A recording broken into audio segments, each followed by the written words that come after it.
every critic that is out there, I wish I could tell people, off being a critic. Be a fan. Go watch this and be a fan. Don't ask questions. Just consume product and then get excited for next product. We've established this idea of Cody's soul. We can always come back to it. I did feel, and I made the call, I don't want to be involved in that. Step back. Let the final boss step back into the shadows. Roman Reigns talking about Trump, CM Punk talking about Elon, the roast. No, I didn't know. I didn't know. Tony Hinchcliffe. No, but so the roast I also thought was a stupid idea. Yeah, they're very expensive. What kind of seats did you have? Lower bowl, C135 for both nights. How far back from the front row? Not on the floor. Not on the floor. Not on the floor at all. Floor seats were like, what, 30,000? Yeah. I know. So much fucking money for Due respect, Rock. All due respect, Mr. Dwayne Johnson. I appreciate what you done for me and for this business, but what you put in that response, I felt was wrong, and it hurt me. It actually, I'm not angry about it. I'm actually hurt and disappointed. You know, like you're being told you're going to win the Royal Rumble, then you win the Royal Rumble, Yeah. you do the point and everything, Yeah. and then it's like, well, what now? Yeah, I know. Oof. By the time this comes out, there's going to be even... Like, what does that mean? It's hard. That's what keeps me here. Is because I don't go freaking kick the door down and be like, I'm not doing that. Why would I do that? I'm fucking Bayley. Like, why would I do that? Because this is also a terrible portrayal of a world champion, and no self-respecting promotion would ever sign off on this. But if you want a self-respecting promotion, don't go to TNA. I say that as a long time TNA fan.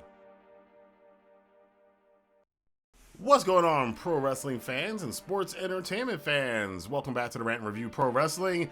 Effed around and found out.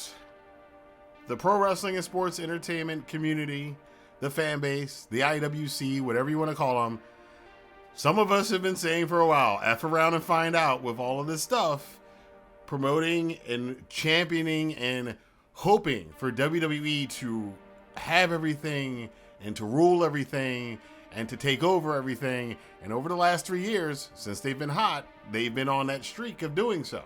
Now, we're going to talk in this video about what's going on. And there's a lot to cover, but I'm going to try to condense it to be as short as possible. And from my estimation, and those of you who follow my channel and have seen my videos before, I've mentioned several times that hot streaks usually last in wrestling, historically speaking, in my lifetime, anywhere between 3 to 6 years. Now, some people would say that the hot streak in WWE currently started when Heyman teamed up with Roman Reigns, but I would say it's probably more like WrestleMania 38 personally for me, because WrestleMania 38 was the first WWE show in a very, very, very long time that I watched, and I came away from it going, you know what? I didn't hate it. Actually, I enjoyed a lot of it.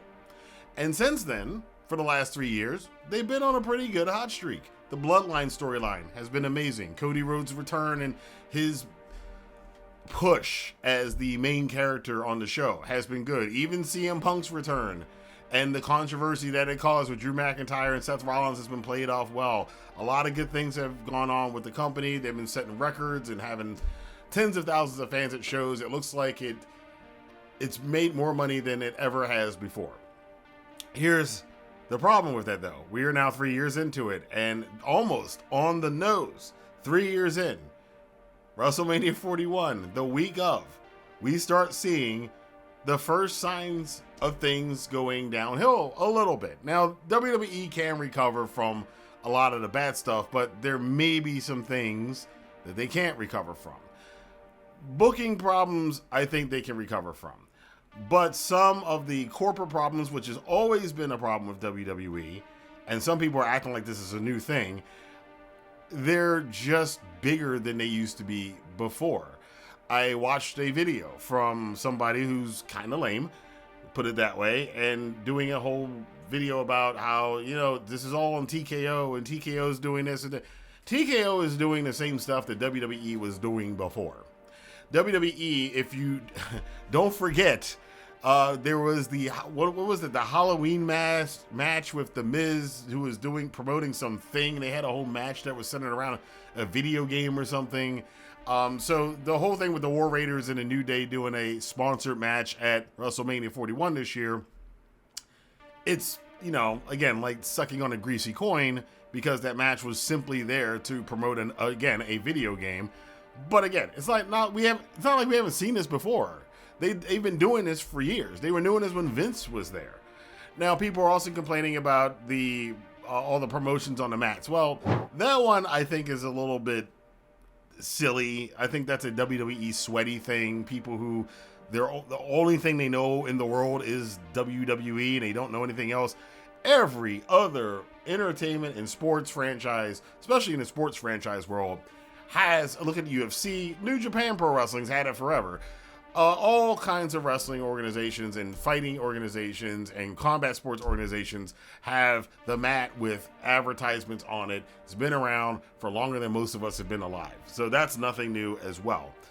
However, it is getting a bit excessive with the sponsorships everywhere. But again, this is nothing new for WWE.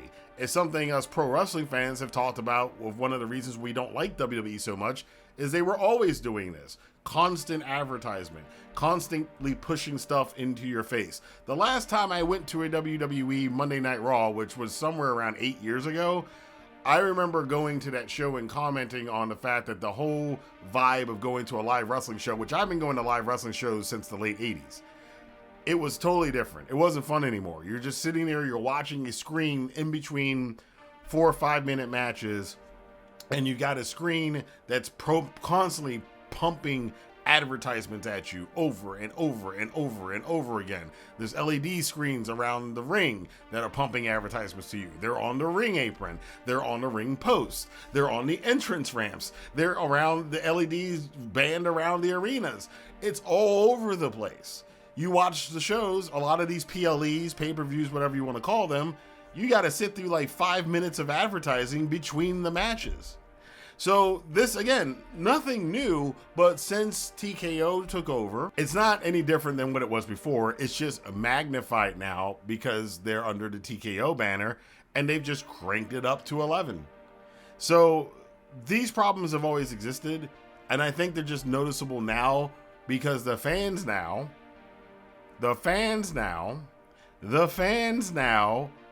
don't like certain booking decisions, especially in the main event scene. The whole fiasco about The Rock and the Travis Scott, John Cena, Cody Rhodes thing. That is a big problem. There are other problems too. Bayley getting bumped off of Mania for Becky Lynch to come back in. I've already mentioned the tag team title match when you had a TLC match with the Motor City Machine Guns and the Street Profits and DIY that lit up the world on SmackDown that should have been on Mania. Would have been a history-making moment especially for the Motor City Machine Guns and DIY and the Street Profits. 6 guys who definitely could have become WrestleMania legends and have been around for a long time and have the ability to do so. But they weren't on WrestleMania. So that match, unfortunately, might get forgotten after this year is over with. It'll be on Match of the Year. It's going to be on my Match of the Year list this year, but it's probably going to be forgotten after this year. Whereas if it had been on Mania, it would have been remembered forever, like the Hardys, the Dudleys, and Edge and Christian matches were. And of course, the biggest problem, The Rock and Triple H and this apparent public feud that they're having. The Rock as a board member on TKO, claiming that Ari Emanuel asked him to go to Elimination Chamber, despite the fact that Elimination Chamber, a B pay-per-view, by the way, had already sold 27,000 tickets, but The Rock had to add himself in there. They fast-tracked the Cena turn, and yeah, a lot of this feels off. A lot of this feels like and wrestling fans can be dumb at times, but they're not stupid. And when wrestling fans are dumb, it's because we are willfully blinding ourselves to problems because we like to dunk on each other or whatever. But they're not stupid, and they can see when there's a conflict in the public space that hints to something going on behind the scenes. And there definitely seems to be a big problem between The Rock as a board member on TKO, the parent company of WWE, and technically Triple H's boss, and Triple H, who's the head of creative and effectively is the head of WWE in that respect. So there's a lot going on there. We still, by the way, have the Vince McMahon controversy. More stuff is coming out about that, which could cause more problems in the future because we don't know who else is implicated. So there's a lot going on right now. And the reason why I call this F around and find out is because this is exactly the kind of stuff that fans like myself have been warning about for the last 3 years. Yes, it's cool WWE got on a better creative streak over the last 3 years. Yes, it has reached a new level. The shows, for the most part, mainly the main event scene, has been very, very exciting ever since the Bloodline storyline took off 3 years ago.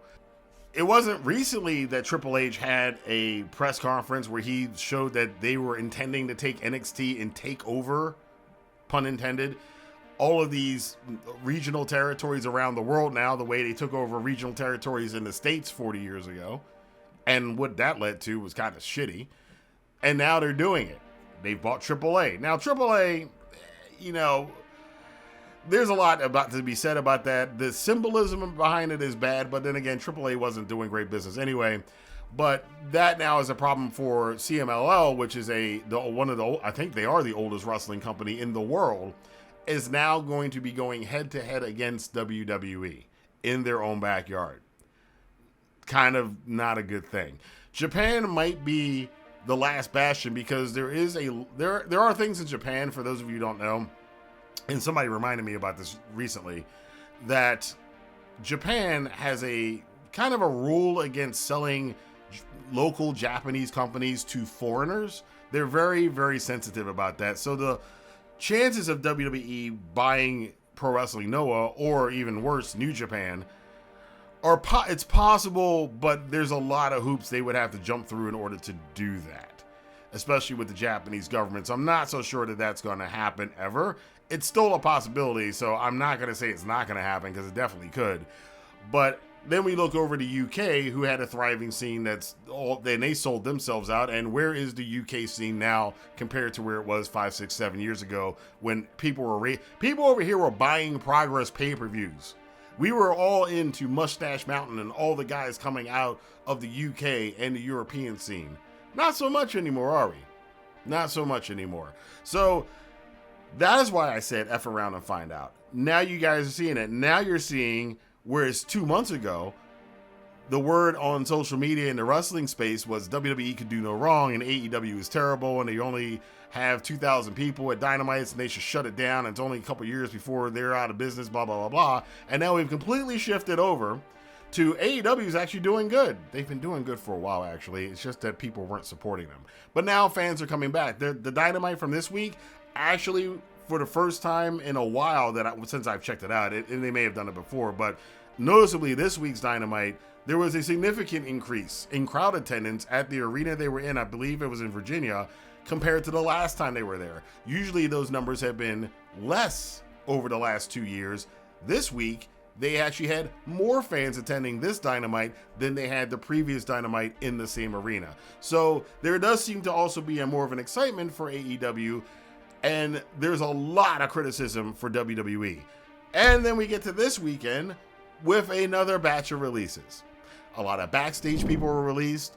The young lady who was the go-between for creative from the 3 different brands to Triple H to make the decisions, she was let go. And of course, there is an immense list of wrestlers who were let go, including, once again, Braun Strowman, once again released from WWE. F around and find out. I'm sorry to say that, bro. Shayna Baszler, Dakota Kai, and a whole bunch of other people. Carl Fredericks, who I didn't even know had gone to... I remember he was in New Japan. I forgot what happened to him. Apparently, he went to NXT. That tells you how much I've been watching NXT. And he's been released, so he may be going back to New Japan. He may be going to AEW. He may be going to TNA. Which brings up the TNA thing, too. I do think some of these stars who were released from WWE probably will wind up at TNA, but TNA cannot afford all these people. But also, speaking of TNA, F around and find out the TNA World Heavyweight Champion was squashed at WrestleMania by Randy Orton in 3.5 minutes. Yes, that was good for Joe Hendry. Great for Joe Hendry. Bad for the TNA Championship. Now, to be fair, TNA has had a surge in attention over the last couple of months. Their YouTube videos are getting more views. There's a slight uptick in their ratings. They had a lot of people at their last pay-per-view, so there is some benefit to it. But in another video, I will cover this, the history of big brother, little brother promotion situations. It has never, and I mean never, worked for the little brother promotion. But again, that's a video for another time. So, effing around and finding out. I think a lot of the wrestling, from what I see on social media, a lot of the wrestling community that was all rah-rah WWE 2 months ago and F the rest of the wrestling scene is now finding out what happens when you give that company so much power. Has WWE kind of shot itself in the foot? Has it gotten too big? Has it become the Haza, a pig that doesn't fly straight, that wants more than it needs?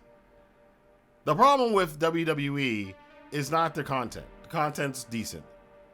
It's hot right now. The problem I've had, and a lot of wrestling fans have had with WWE, especially the last 20 years or so since the Monday Night War ended, is that they're too damn greedy. They have to go in, they can't just be number one. They have to go, not only be number one, they have to destroy the rest of the wrestling industry in the process, which as a wrestling fan, not a WWE fan, not a fan of a corporation, but a fan of Kevin Owens, of Sami Zayn, guys that I like, of Sasha Banks, of Bayley, of Killer Cross, of Will Ospreay, of Kazuchika Okada, of Shinsuke Nakamura. Where the hell is he at these days? As a fan of AJ Styles, as a fan of the wrestlers, as a fan of professional wrestling, the art of professional wrestling, the matches, the atmosphere, the feeling you get when you see a match that is a 5-star match. We don't need to have, I did say Seth earlier, we don't need Seth going on another rant about Dave Meltzer and all of the WWE people constantly going after Dave Meltzer for star ratings. There is a feeling, as a 5-star match, we all know what it feels like. When you're watching a match, when you're seeing Shawn Michaels and The Undertaker, when you're in the middle of Kazuchika Okada and Kenny Omega, and you get that feeling, and that feeling, you can tell that the crowd has the feeling, and you can tell that the announcers have the feeling, and you can tell that the wrestlers have the feeling, and the crowd at home, the announcers, the people in the stadium or in the arena, and the wrestlers, we're all feeling the same thing at the same time, that this crap that they're doing right now is absolutely amazing, and that's why all of us are involved with this. That's a 5-star match. Bitching about it is stupid. Off my soapbox from that for a second. But these kind of things, this kind of crap needs to go away. I don't like that this is what WWE does to the rest of the industry. Again, I don't mind them being, they can be number one all they want. They can draw 30,000 people to arenas and charge you idiots $40,000 and you people will pay it for seats to SummerSlam. Hey, if they can charge it and you're going to pay it, they will charge what the market can bear. But again, like I said, F around and find out. You, who don't have $40,000 to go to SummerSlam, can now not go to SummerSlam. You can't get a ringside seat like that guy that's in every single WWE PLE. You might not even be able to afford this nosebleed. In fact, from what I'm hearing now, you might not even be able to afford to go to Raw. Or if you do, you're probably going to regret it in a week when you got some bills due. Because there's a lot of money. That's a lot of money, especially nowadays. Times are a little shaky right now with the world economy, not just the U.S. economy, the world economy right now. Things are a little shaky. There's a reshuffling of things in the world economy. I'm not going to get into that, but people don't know where to, they're a little scared about their jobs and whether or not industries will exist in 5 to 10 years. And TKO and WWE has chosen this opportunity, since we the fans have given them all the attention and all the money and told the rest of the wrestling industry, go F yourself because you're not as cool right now as you were a couple years ago. New Japan, AEW, UK wrestling scene, Lucha Libre. We're not going to watch your shows anymore. We're not going to go to your shows, even though there's nothing wrong. AEW's been, honestly speaking, AEW's had some pretty good shows. New Japan has been kind of hit or miss. They've been doing a lot better lately. MLW is still doing good shows. Billy Corgan's NWA is hit or miss. Stardom is still solid over there in Japan. And on and on and on. Most of the other wrestling companies, with a few exceptions, are not putting out crap, is what I'm putting out there. But the wrestling community is treating them like it's crap. And we're directing all of our attention and all of our money to WWE just because WWE finally got good after 13 years of being terrible, or sort of terrible. And now we're finding out the consequences of allowing them to get the monopoly that they wanted. And it doesn't look good. A lot of TNA fans are not happy right now. A lot of Lucha Libre fans are not happy right now. And again, WWE's product is entertaining. I enjoyed the Gunther Pat McAfee stuff. I like a lot of what they did in the Raw After Mania, which, you know, I only watch 2 or 3 Raws a year, and I didn't even watch the whole thing, but I watched enough of it to get a sense of what was going on, and I can enjoy it. I enjoy the pay-per-views, the premium live events for the most part, but I don't have to show for it, and I don't have to grift against it. And this is the part that really I want to close the video with. I hope, now that it seems that a lot of people are waking up to the idea that, yeah, us all just giving all of our attention and money to WWE, who's expressed the fact that they want to take over the entire wrestling business and basically wipe out all other flavors of wrestling around the world, so it's all just WWE style, because that's what always happens, from 205 Live to their version of ECW to their version of WCW. That's always what happens. It's probably not a good idea.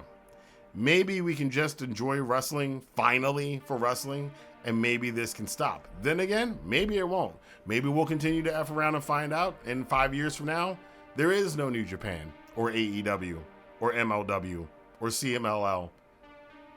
Everything is just WWE. And then they can charge whatever they want for prices. They can gouge as much as they want. They can advertise and basically use us to make money, which is essentially what they do, is they draw in us as fans, take money from us, and then use us to make money from other corporations to advertise to us. If that's what you want for the future of wrestling, continue to F around and find out. If you are a wrestling fan and you've fallen off from some other promotions, I would say go get New Japan World. It's only $9. If you can pay $40,000 to go to SummerSlam, you can pay $9 to go check out New Japan for 1 month. Go to an MLW, watch an MLW. I mean, they're on YouTube, for God's sakes. Watch an MLW show on YouTube. They have most of their pay-per-views streaming on YouTube. Go check out Billy Corgan's NWA. Next time AEW has a pay-per-view with a match that you go, that looks interesting, go buy the pay-per-view, or here's another thing, actually go to a Dynamite when it's in your area. And don't turn your nose up and go, well, it's not WWE, so it must be shit. When, as I said before, there's a lot of great stuff happening in AEW right now, and a lot of people are sleeping on it. Doesn't mean that you have to be a loyal fan, that you have to switch sides. You shouldn't be on a side anyway. These are all companies that are supposed to be putting on shows that we enjoy, that we will pay our money to enjoy. I don't want to be used to be sold advertisements to. I don't want to be price gouged for tickets. I don't want to be price gouged, AEW, for pay-per-view shows. I just want to be a wrestling fan and enjoy wrestling that's good and entertaining. And every show is going to have good, and every show is going to have bad. And the sooner that the IWC, or basically just call it wrestling fans, wake up to that, and it seems like we might be, the sooner we do that, we will actually have, finally, a healthy wrestling scene again. But that's just my thought. I want to know what you guys think. Let your voice be heard in the comment box below. Until next time, I will see you guys here for more news, rumors, and commentary on the Rantin Review Pro Wrestling. Have a good day. Don't ask questions. Just consume product and then get excited for next product.